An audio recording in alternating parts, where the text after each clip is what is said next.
Kau tak perlulah orang kata apa, tak perlulah orang kata pening-pening siapa pergi luar negara ke mana ke, dia dalam Malaysia sahaja.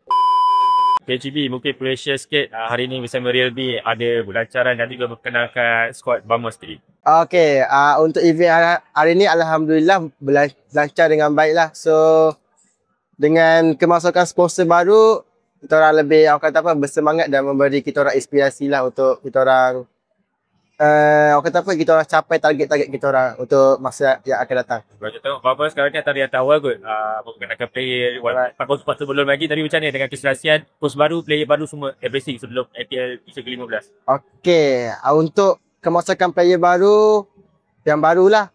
So, kita orang sekarang orang kata apa, masih lagi nak kenal antara satu sama lain. So, kemungkinan dia mengambil masa yang agak lama sikit lah. Tapi, insyaAllah sebelum APL start ni, kita orang akan buktikan lah dekat eSport Malaysia ni yang kita orang dah serasi dengan player baru dan coach baru kita orang lah. Maksudnya yang terdekat ni nak target eSport Malaysia dulu lah? Yes. So, kalau kita orang champion eSport Malaysia ni, ibarat kita orang dah, orang kata dah serasi lah.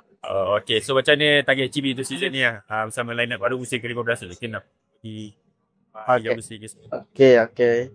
Target saya semestinya lah champion sebab season lepas nombor 2, so paling teruk pun champion lah. Standard lah bawah nombor 2. Yang paling penting atas nombor 2. InsyaAllah. Tadi Cik cakap pasal Liga ni. Okay. Ulang balik. Okay, nak ulang macam mana tu? Ulang macam apa yang kita boleh expect siapa tadi? Okay. Kalau korang nak, orang kata apa, nak expect jungler 404 tu, expect macam mana? Korang expect je lah macam mana korang boleh expectation dengan korang gunalah korang punya expectation korang. So, saya boleh cakap yang dia ni adalah seorang player lokal.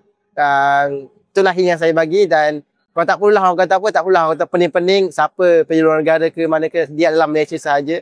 So, kalau dia punya potential rasanya besar lah. So, korang dah tengok dah dia punya gameplay dekat eSport Malaysia tu, kemungkinan untuk kedepannya nanti dia punya potential tu lebih tinggi daripada eSport Malaysia tu, boleh tahu kan. So, korang stay tune saja.